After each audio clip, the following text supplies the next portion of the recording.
जननांगों से रिलेटेड समस्याएं जैसे कि प्रोस्टेट का इनलार्ज हो जाना, प्रोस्टेट से रिलेटेड समस्याएं, इनफर्टिलिटी की समस्याएं, टेस्टोस्टेरोन जो है वो बहुत ही ज़्यादा वीक हो जाना जिससे प्रजनन क्षमता में इसका असर पड़ता है, इरेक्टाइल डिस्फंक्शन, शीघ्र पतन की समस्या और भी बहुत सी समस्याएं जिससे पुरुषों के अंदर बड़ा ही तनाव होता है। और ये तनाव जो है वो किसी से शेयर नहीं कर सकते, किसी से बोल नहीं सकते।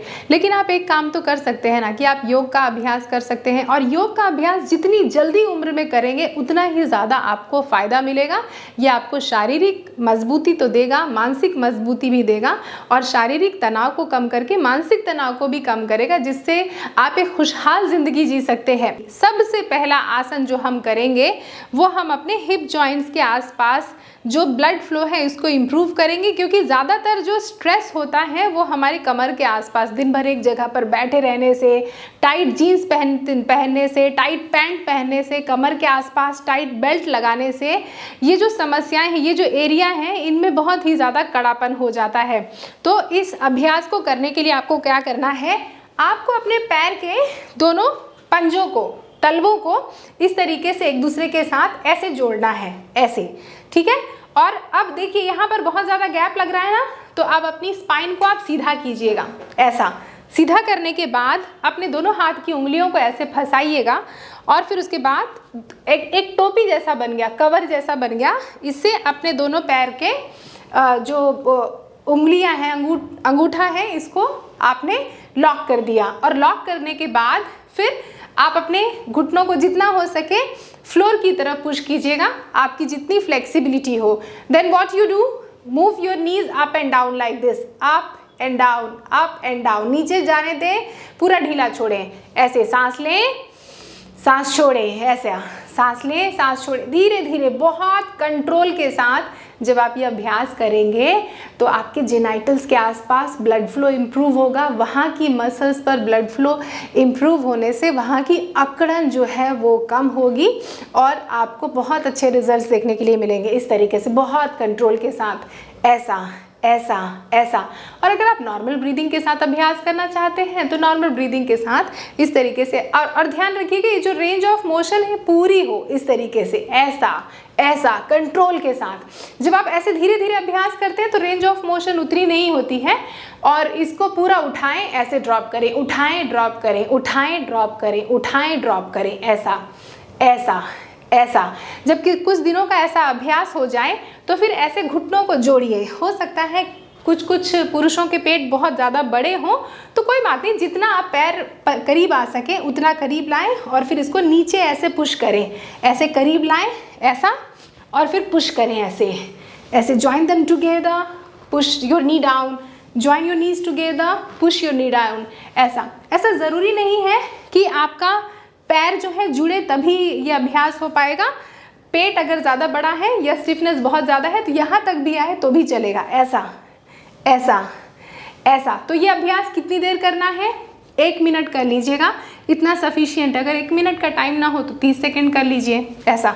और फिर उसके बाद जब अभ्यास कर लें तो दोनों हाथों से घुटनों को नीचे की तरफ ऐसे पुश करेंगे, ऐसा, और सामने देखेंगे, होल्ड करेंगे, 1 2 3 4 5 6 7 8 9 एंड 10। फिर उसके बाद दोनों घुटनों को जोड़ें। अगर पूरा नहीं जुड़ सकता है तो जितना जुड़े और ऐसे हग कर लें, सो दैट पैरों के पास जो टेंशन हुई हो उसको आप रिलीज कर सकते हैं। अब जब आप इतना अभ्यास कर लेंगे तो अब ये भी देख लीजिए कि बहुत से लोग गलती क्या करते हैं कि पैरों को जोड़ने के बाद वो बहुत मशक्क़त करते हैं कि किसी भी तरीके से पैर और नीचे चला जाए। लेकिन ये बताइए कि क्या फ्लेक्सिबिलिटी एक दिन में डेवलप होगी? नहीं होगी, क्योंकि इतने सालों से आपके बॉडी के इस हिस्से पर यहाँ पर आपने कोई काम नहीं किया, तो कड़ापन तो होगा ही। तो आप इसको बहुत नीचे पुश करने की कोशिश ना करें। अगर पैर इतना भी खुल रहा है तो इतने में भी काम हो सकता है। दूसरी गलती कि लोग रीढ़ की हड्डी ऐसे झुका लेंगे और झुके झुके ऐसे अभ्यास करते हैं। क्यों? क्योंकि दिन भर तो ऐसे ही बैठते हैं ना, आप ऑफिस में हो, कंप्यूटर में हो, टीवी देख रहे हो, ऐसे झुकने की आदत हो जाती है। तो रीढ़ की हड्डी को आपको सीधा करना है और पैरों के साथ बहुत ज़ोर ज़बरदस्ती नहीं करना है। अब इस अभ्यास को करने के बाद पैरों को सामने स्ट्रेच करें, दोनों हाथों को बॉडी के साइड में रखें और थोड़ा रेस्ट करें। कभी भी जब आप योग आसनों का अभ्यास करें तो थोड़ा आराम आराम से अभ्यास करें हर एक प्रैक्टिस को करने के बाद। अब हमने ये अभ्यास करके अपने पूरे हिप जॉइंट्स पर काम कर लिया। अब मैं अगला अभ्यास बता रही हूँ ना, इसका इफेक्ट आपके गर्दन, आपके कंधे, आपकी रीढ़ की हड्डी और पूरे जेनाइटल्स, एब्डोमिनल मसल्स सब पर इसका बहुत गजब का इफेक्ट देखने के लिए मिलेगा। इसको कहते हैं व्याघ्र आसन, एक वेरिएशन है। तो किस तरीके से करेंगे ऐसे देखें, ऐसे आप इसको कहते हैं वज्रासन। वज्रासन या इंग्लिश में थंडरबोल्ट पोजीशन कहते हैं। हाथ को आप आगे की तरफ ऐसे स्ट्रेच करें। अगर आपको घुटने में दर्द हो तो घुटने के नीचे एक तकिया रख लीजिएगा, ऐसे इस तरीके से स्ट्रेच किया। बहुत आगे की तरफ ऐसे हिप मत उठाइएगा, हिप को नीचे रहने दीजिएगा। हाथ को बस आप आगे स्ट्रेच कीजिए जितना हो सके। होने के बाद अब दोनों हथेलियों को पर बैलेंस करें और दोनों घुटनों के बीच में अपनी कमर जितना फासला कर दें। इस तरीके से आसान है ना। जब यहाँ पर आ जाए तो अपनी बॉडी का वेट अपने लेफ्ट घुटने और दोनों हाथों पर शिफ्ट करने के बाद राइट पैर को ऐसे उठाएं। सांस लेते हुए आपने टाइगर तो देखा है ना, फोटो देखी हो, जू में देखा हो, इस तरीके से अपनी पूंछ को उठाता है वो। सांस लिया, छत की तरफ देख रहे हैं और सांस छोड़ते हुए अपनी नाभि की तरफ अपने देखें और घुटने को अपने माथे की तरफ पुश करें। सांस लें, सांस छोड़ें, सांस लें, सांस छोड़ें। तो इसमें आप देख रहे हैं आपके जेनाइटल्स के आसपास एक बड़ा ही बेहतरीन थाई से दबाव पड़ रहा है, पेट की अच्छी मालिश हो रही है। तो जिनको इनडाइजेशन का भी प्रॉब्लम है वो भी छू मंतर होगा। ऐसा 10 बार करेंगे राइट साइड और 10 बार करेंगे लेफ्ट साइड। सांस लेते हुए ऊपर देखना है ऐसा, और सांस छोड़ते हुए नीचे देखना है। पेट को थोड़ा सा कंट्रोल करके रखिएगा और सांस छोड़ें ऐसा। सांस लें और सांस को छोड़ दें ऐसा, बहुत कंट्रोल के साथ। फिर एक पैर पर अभ्यास हो जाए, दूसरे पर सांस लें, सांस छोड़ें,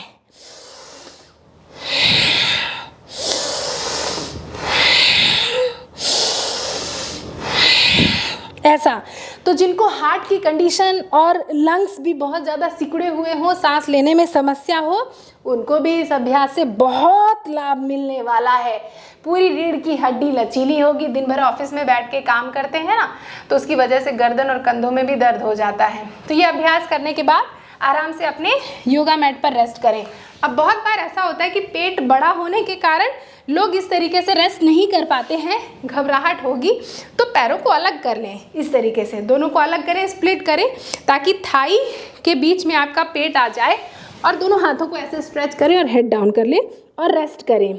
इस तरीके से शशांक आसन में रेस्ट करने के बाद आपको क्या होगा कि मन बड़ा शांत होगा, आप रिलैक्स महसूस करेंगे, ब्लड फ्लो हेड रीजन की तरफ बढ़ेगा। इस आसन का अभ्यास करने के बाद गलती करते हैं, वो ये गलती करते हैं कि बहुत फास्ट प्रैक्टिस करेंगे ऐसे ऐसे, कहीं भी किसी भी बॉडी पार्ट का कोई भी इंगेजमेंट नहीं होगा और ऐसे प्रैक्टिस करते हैं, तो इससे आप सिर्फ अपनी स्पाइनल कॉर्ड को हर्ट करेंगे। जो हम अगला अभ्यास कर रहे हैं इसका नाम है गौमुख आसन, या इंग्लिश में इसको कहते हैं काऊ फेस पोज। ये आसन का अभ्यास आपको बहुत ही ज़्यादा मसाज देगा आपके जेनाइटल्स के आसपास। जब आप इन आसनों का अभ्यास करते हैं तो आपकी राइट साइड और लेफ्ट साइड थाई से आपके टेस्टिकल्स के आसपास, अंडकोशों के आसपास, पूरे जेनाइटल के आसपास एक हल्का हल्का दबाव देखने के लिए मिलेगा और थाइस के आसपास बड़ा बेहतरीन खिंचाव देखने के लिए मिलेगा। तो कैसे करेंगे गौमुख आसन, ये देखिए। अब ऐसे क्रॉस लेग पोजीशन पे बैठे हैं, पालती मार के बैठे हैं, तो हम क्या करेंगे, अपने लेफ्ट घुटने को वहीं पर रहने देंगे और लेफ्ट एड़ी को राइट हिप के पास ऐसे लेके गए। ऊपर बैठना नहीं है, ऐसे बैठ मत जाइएगा, बैठना नहीं है, आराम से बस ऐसे मोड़ लेना है ऐसा। तो लेफ्ट एड़ी राइट हिप के पास गई और फिर उसके बाद अपने राइट पैर को ऐसे मोड़ें, राइट पैर का घुटना लेफ्ट पैर के घुटने के ऊपर ऐसा, इस तरीके से ऐसा। तो एक गाय का जैसा चेहरा होता है ना, वैसा आपके पैर की ऐसी पोजीशन हो गई। तो आप इतना जब करेंगे तो आप खुद महसूस करेंगे कि आपके टेस्टिकल्स के आसपास हल्का हल्का दबाव पड़ रहा है। इससे प्रोस्टेट में भी बहुत ही ज़्यादा मदद मिलेगी। बहुत से लोगों के टेस्टिकल्स के आसपास भी सूजन हो जाती है, उसमें भी ये परेशानी, जो अंडकोशों से रिलेटेड समस्या है, इसमें ये आसन बहुत मददगार है। तो हमने क्या किया, लेफ्ट घुटने को अंदर की तरफ पुल कर रहे हैं, राइट घुटने को बाहर की तरफ पुल कर रहे हैं, सो दैट ये एक दूसरे के ऊपर आ जाएं। लेकिन अगर कड़ापन ज़्यादा है और ये इस तरीके से नहीं आ सकते एक दूसरे के पास, कोई बात नहीं, जितना हो सके उतना। अब ये हो गया। अब अपना राइट घुटना ऊपर है तो राइट हाथ को छत की तरफ खींचने के बाद ऐसे मोड़ लिया, तो राइट एल्बो छत की तरफ है, लेफ्ट एल्बो को पीछे से घुमाते हुए अपने दोनों हाथों को एक दूसरे के साथ लॉक करेंगे। ठीक है, लॉक करने के लिए ज़रा मैं आपको पीछे से दिखलाती हूँ, ऐसा।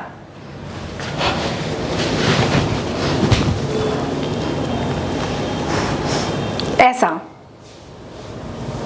अब बहुत बार ऐसा होगा कि ये लॉक करना बड़ी मुश्किल आएगी। क्यों? क्योंकि कंधे इतने ज़्यादा कड़ापन है कंधों के आसपास कि ये लॉक नहीं हो पाएगा। तो आपके हाथ जहाँ तक पहुँचे वहाँ तक। अब देखिए, नीचे तो आपके जेनेटल्स पर असर पड़ रहा है, लेकिन ऊपर देखिए ब्रीदिंग कितनी अच्छी हो रही है। इससे आपका हार्ट वेंटिलेट हो रहा है, लंग्स वेंटिलेट हो रहे हैं, शोल्डर बहुत अच्छी तरीके से ओपन हो रहे हैं, तो कंधों की स्टिफनेस जो है वो जाएगी।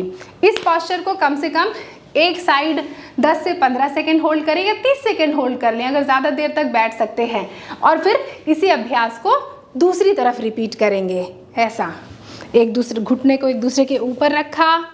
अब लेफ्ट घुटना ऊपर है तो लेफ्ट हाथ को ऊपर खींचा और फिर उसके बाद दोनों शोल्डर ब्लेड के बीच में लेके गए। थोड़ा साइड से भी देख लीजिए, ऐसा ऐसा, और नीचे से ऐसा। ना पहुंच पाए हाथ एक दूसरे के पास तो जहां तक पहुंच पाए वहां तक, और होल्ड करेंगे ऐसे, ब्रीथ करते रहेंगे। 1 2 3 4 5 6 7 8 9 एंड 10। गलती क्या करते हैं इसमें अमूमन बहुत से लोग कि पैरों का पोजीशन जो है वो सही नहीं रखते हैं। कई बार या तो ऊपर बैठ जाएंगे या बाहर रखेंगे, तो इसमें पैरों की पोजीशन एक दूसरे के ऊपर हो। और जब आप पीछे से हाथ पकड़ लेंगे, बहुत बार उनके ना स्पाइन ऐसे झुकी हुई होती है, तो स्पाइन झुकी ना हो बल्कि सीधी हो, जिससे कि पूरा चेस्ट रीजन अच्छी तरीके से ओपन हो। अब गौमुख आसन का अभ्यास करने के बाद पैरों को स्ट्रेच करेंगे, रेस्ट करेंगे।